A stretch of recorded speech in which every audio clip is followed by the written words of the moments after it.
আল্লাহ সুবহানাহু ওয়া তাআলার রহমত দয়া আমার উপরে, আমি কিছুটা সময় পেয়েছি আপনাদের সামনে কথা বলার।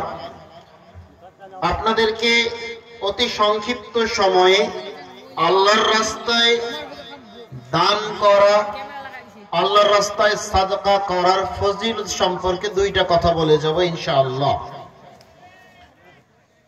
রাসূল সাল্লাল্লাহু আলাইহি ওয়াসাল্লাম বলেন, লাম্মা খালাকাল্লাহুল আরযা জাআলা তামিদান, আল্লাহ সুবহানাহু ওয়া তাআলা যখন পৃথিবীটাকে সৃষ্টি করলেন, জমিনটাকে সৃষ্টি করলেন, জাআলা তামিদান, পৃথিবী তখন হেলতে শুরু করলো, দুলতে শুরু করলো। আপনি আমি জানি, বই থেকে পড়েছি, পৃথিবীটাকে আল্লাহ পানির উপরে ভাসিয়ে রেখেছেন।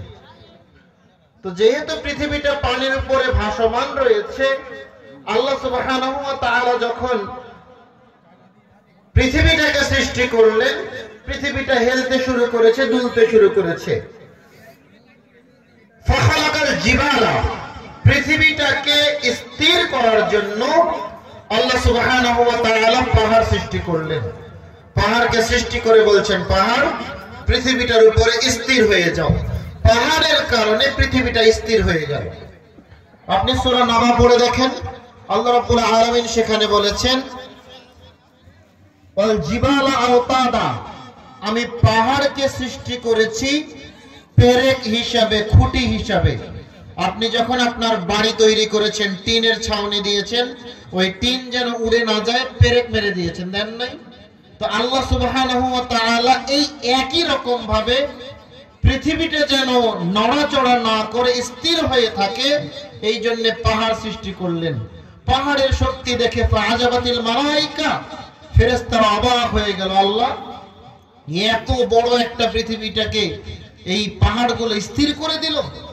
হাল মিন খালাকিকা শাইউন আশাদ্দু মিনাল জিবাল, আল্লাহ তোমার সৃষ্টির মধ্যে এমন কি কিছু আছে যেটা পাহাড়ের চাইতে বেশি শক্তিশালী? আল্লাহ বলছেন, নাম, হ্যাঁ আছে।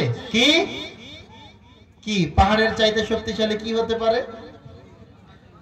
যে না, পাহাড়কে কাটতে পারে কি?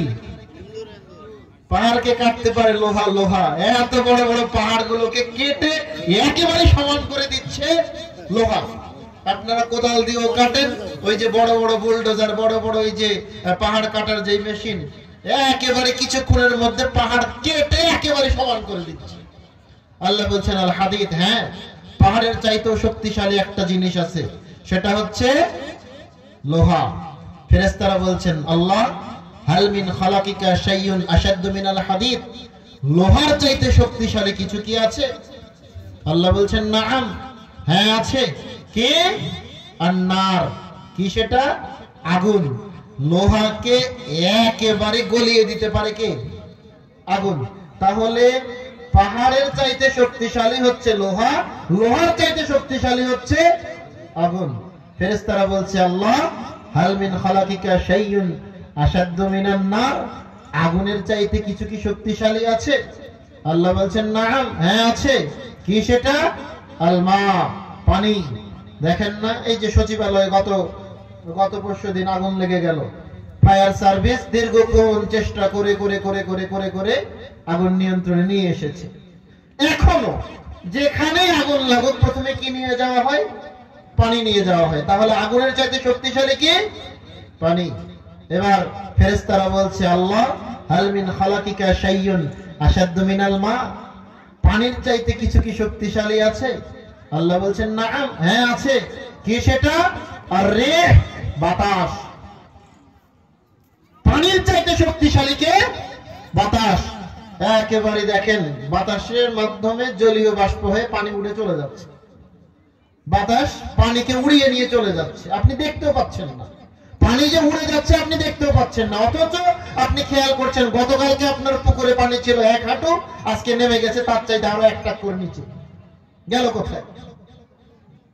এবার ফেরেশতারা বলছে, আল্লাহ হাল মিন খালাকিকা শাইউন আশাদ্দু মিনান রিহ, আল্লাহ বাতাসের চাইতে কিছু কি শক্তিশালী আছে? আল্লাহ বলছেন, নাম, হ্যাঁ আছে। কি সেটা?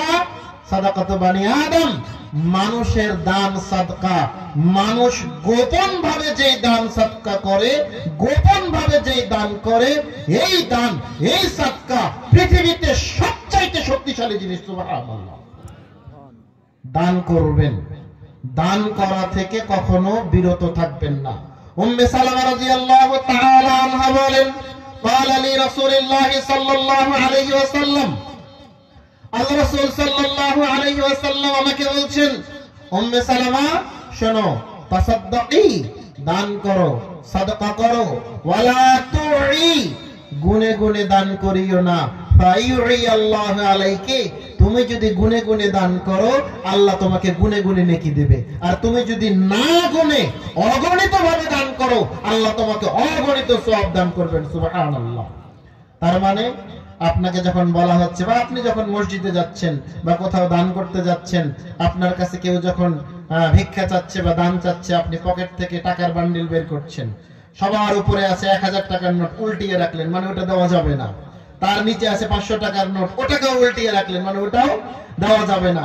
এভাবে আস্তে আস্তে আস্তে যখন দেখলেন যে একেবারে 2 টাকার নোট এসে ঠেকে গেছে, তখন ওটা বের করে দিয়ে দিলেন। তাহলে কেমন হলো? আপনি দান করতে কৃপণতা করলেন, তাহলে আল্লাহ আপনাকে নেকিটা দিবে ওরকম ভাবে। আর আপনি যদি দান করেন হাত খুলে, আপনি যদি দান করেন আল্লাহকে খুশি করার জন্য যতখানি সম্ভব, আল্লাহ সুবহানাহু ওয়া তাআলা সেটার বিনিময়ে, ওই দানটার বিনিময়ে আপনাকে জান্নাত দান করবেন। সুবহানাল্লাহ। পৃথিবীতে সবচাইতে শক্তিশালী ইবাদত হচ্ছে দান সাদকা। মনে করেন আপনার বাপের কবরে, আপনার মায়ের কবরে আযাব হচ্ছে, আপনি আপনার বাপের নামে, মায়ের নামে 1000 টাকা, 2000 টাকা বা আপনার সাধ্য মতো 10 টাকা, 20 টাকা দান করবেন।